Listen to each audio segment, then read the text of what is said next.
hope. I hope I didn't hear a thud. I hope Saul didn't fall over. No. Hello there. Good evening. It wasn't me popping. Okay. No, but here we are. Good evening, boys and girls, and welcome to Beer Blather 157. Putin must be proud. This is Saul Montes-Bradley, the largest human repository of useless information from Southeast Florida. And with me, right over there, the guy with the beard and the beanie, is Thomas Wictor from California, or should I say Mexifornia, since we're going to talk about that. The only living expert in World War I flamethrowers and so many more things, and we're ready to waste a couple of hours of our time with you, and you with us, I hope. Two things before we formally start. Number one, we're starting again in simulcast in Odysee and YouBoob, but we're going to last in YouBoob about 10-15 minutes, so I strongly recommend, chaps, that you take a look down there to the link in Odysee so you can continue to watch this show once we pull the plug on YouTube. If you are not a member of our channel in Odysee, by all means, come over, click on follow, and resolve that situation. Now that I've done through that, how are you doing, Thomas? Well, I'm good. My brother and I are late in life. We're garnering more and more carpentry skills. We are. I told you we were redoing the carport roof so we can put his Fairlane under it, and we discovered that the carport, which is attached to my father's workshop, it's got two horizontal support beams coming out at the top, right under the fascia. And the one on the left, we suddenly realized you could put your finger through because of the termites. But it was only about 6 inches of wood that was like non-existent. And this piece of wood was exactly this size. The piece we measured turns out to be a 1913 measurement, which doesn't exist today. So we had to go out and buy a piece of lumber that was the piece in the workshop was 3.5 by 5 3/4. We had to buy something that was 3 by 6, I believe. And then we had to cut off a 6-inch piece. We bought 4 heavy-duty brackets after we cut off the rotten part of the termite. We cropped up the fascia edge of the roof, and then we cut the right piece to put up to replace the rotten part, and then we bolted it together with brackets, and then we let the fascia down, and the roof didn't collapse. So so far so good. So far so good, and we had no idea what we were doing. We just sort of did it because our father never taught us any. He was a genius carpenter, but he had no ability to teach anyone anything. So Tim can use any tool, but it's because he forced himself to do it. And with me, this is about the extent of the tools I can use. Okay. He said, I thought you could use a Magnum 357 too. That is a tool, true. Yes. But he told me, we'll need a circular saw, and I was like, so I learned what a circular saw. By the way, don't you love how they call it circular saw? Have you ever heard of a square saw? A square saw, no. The problem was that this thing, we got sort of a normal size one, and it only goes halfway through this 3 by 6 piece of wood. So we had to cut it, and then we had to turn it over and cut it again to make sure that the parts fit. And the end of the board we got was split. So first we had to cut off the split end, I mean, we're like lumberjacks, and I did it, but You don't wear high heels like the Monty Python lumberjacks, do you? no, I'm not a lumberjack, and it's okay to not be a lumberjack. But yeah, so that's what I did all day, and then I came in and lay on my back, staring at the ceiling, and now I'm here. So I spent the day Okay. doing carpentry. I do sincerely hope that we are an improvement over the ceiling. Oh, the ceiling was replaced by the cheapest guys my father could find, and they put up sheetrock, and then they used Duro water putty rather than mud because Duro is Yeah. cheaper. Um, the mud that you put in to hide the seams between the sheetrock is much softer than Duro. Duro is Yeah. granite when it hardens, and Yeah. so when they sanded it down, they ended up sanding down the sheetrock on either side of the seam. So now, when you lie on your back and look up at the ceiling, you can see every single seam in existence.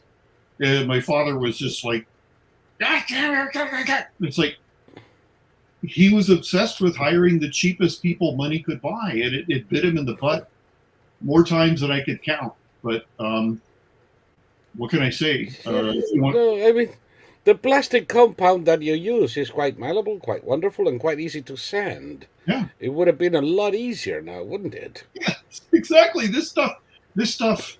I mean, This is like using cement. it's like cement. Yeah, you can't sand it. I mean, you could smooth it, but Yeah. you can't. I mean, I don't know what to tell you. He did the same when we built the room extension. He hired the cheapest guys he could to do the concrete base, and this thing had a big dip in it, and so I told you we had to shim up the what do you call it, the framework that supports the room, because when we bolted the frame down to the sill plate, the whole thing had a huge sag in the middle, and it was too late to fix. You couldn't put Like an old mattress? like an old mattress, yeah. And Oh, wonderful. the guys who painted the house, he hired a guy and his son, and they watered down the acrylic paint, because in California you can't use enamel anymore to save the planet. And so they watered down the acrylic. You know what I have to say to them. What's that? You know what I would say to those fuckers. It's like, save the planet, no enamel. Bullshit, I'll use enamel. I don't care. Well, I'll probably, bring it in the trunk of my car from Arizona or something and still that's use it. exactly what he did when it came time to paint this house, because all the paint on the other house, the guy guaranteed the paint job for 15 years, and it fell off after like 2 or 3. Because but California. Yeah, and I like latex paint to for some of for a number of applications, but some Indoor. things there's nothing like a good enamel. Well, what California doesn't understand is that by wrecking the durability of the paint, you have to paint it more often. Yeah. There's a lot more waste. There's a lot more. It's water wash up now. So all that crap goes down the sink. It goes into the water table. It goes into the ocean. It's nobody thinks Yes. because they don't And you paint the basement blue. exactly. And see, nobody knows how anything works. What a maroon.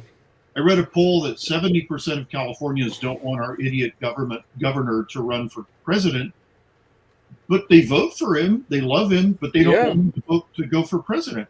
If he Well, runs, maybe because they love him so much they don't want him to leave. see, okay, Trump spoke at CPAC today, and he was in his usual form. He was calling the Paul Ryan wing of the GOP freaks, fools, losers, open border maniacs. And so when Trump gets the nomination, it may be Newsom if Joe can't or won't run, every Californian will vote for Newsom, despite 70% of them not wanting to run. They'll do it. Yeah. Well, as long as it's got a D, they would probably vote for Yosemite Sam or something. Yeah. It's somebody on the chat is saying, like the low flush toilets. I remember when we used to go buy our toilets in Canada out in New Hampshire, because we had this absurd notion that we wanted the shit to go away. Well, in California, by law, you are required to recycle your toilets. You're supposed to turn them into the government. So what everybody does here is they just abandon them. So you could be driving your car and you'll see these open lots with toilets sitting in them, or you'll see toilets in the alleyways. I mean, it's amazing. It's amazing, and you're not allowed to everything. Oh, they gave us. We have green containers for lawn waste, and we have brown containers for household waste, except for all that. No, what a relief. When you say brown containers, I said, what? You're Well, they've shit given now? us new containers for food waste. We're now supposed to separate Yes. our waste into 3 different containers. Nobody's doing it. Nobody's doing it. Are you kidding me? Yeah. And by the way, I noticed that they're forcing restaurants to recycle food and supermarkets and all the justice. Give me a break. By the way, it's good freaking compost. Yeah. But in the landfill, it's good freaking compost too. Exactly. This is ridiculous. This is people who, again, don't know how anything works, and they're always patting themselves on the back, and they're always glowing with self-love at all the good things they've done. But you have when you recycle food, do you have to separate the bone from the gristle? you have to do all this stuff, and so they save all the bones to make soup for the poor or something like that. No, they put this container on the front porch, and we put it in the brown container. We threw it away. I mean, it's like, this is stupid. We're not going to do it. No. So come in and arrest I remember even in New York when they started with separate containers. I never did it. I never will do it. And the argument then was that the city would save money through recycling. As a matter of fact, it didn't happen. And I said, fine. If the city saves money with my labor, I want my share. Exactly. Pay me and I'll do it. Otherwise, find somebody to do it out of the gazillion city employees scratching their balls all day long.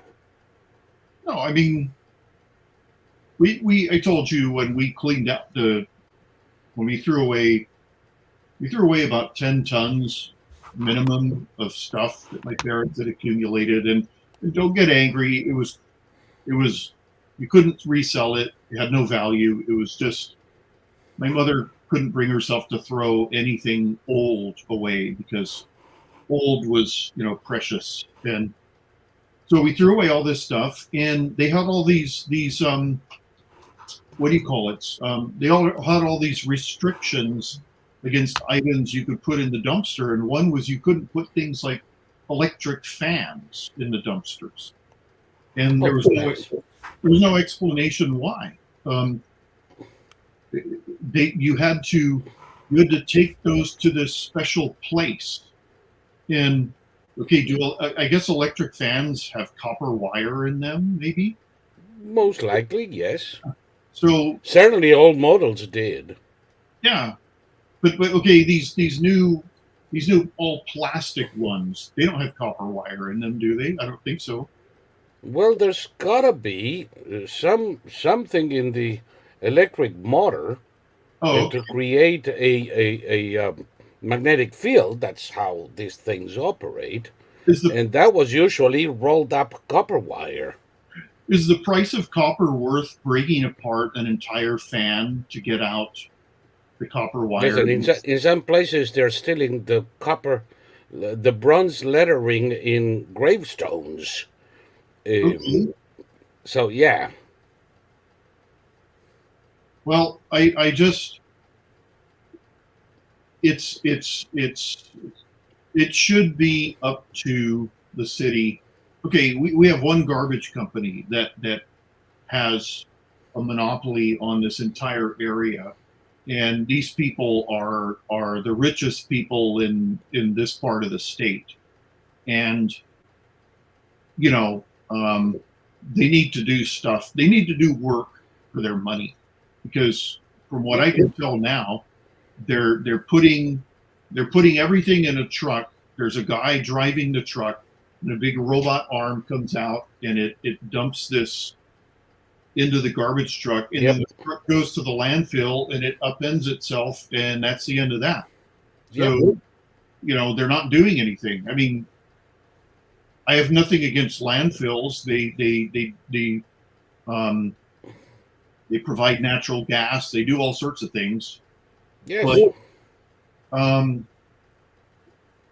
these people are just collecting garbage, and we're supposed to do all the work that, and like you Precisely. said, That is my peeve. That's why I don't do it. I do not want to work for free. I have this thing against slavery.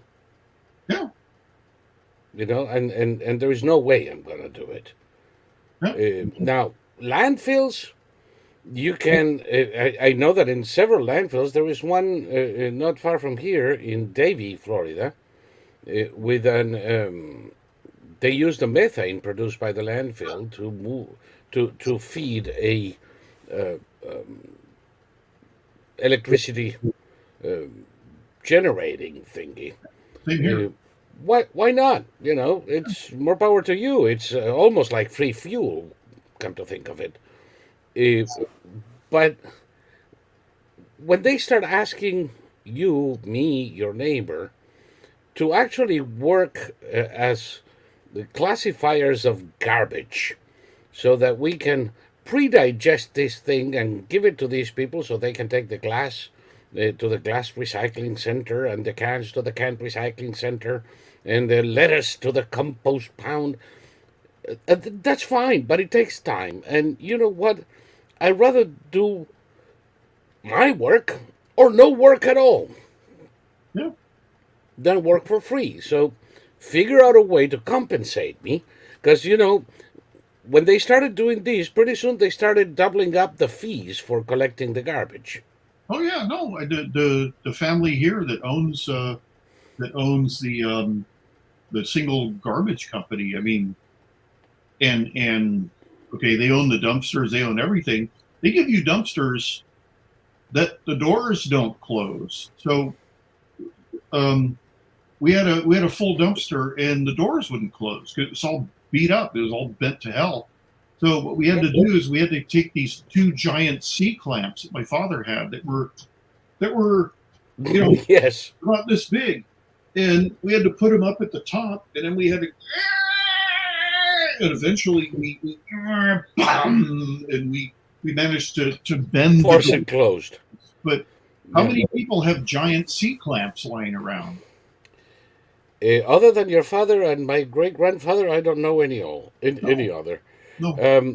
Somebody here is saying that, speaking of biofuels, that Singapore Airlines started using blended biofuel last year. Remind me never to step into one of the fucking planes.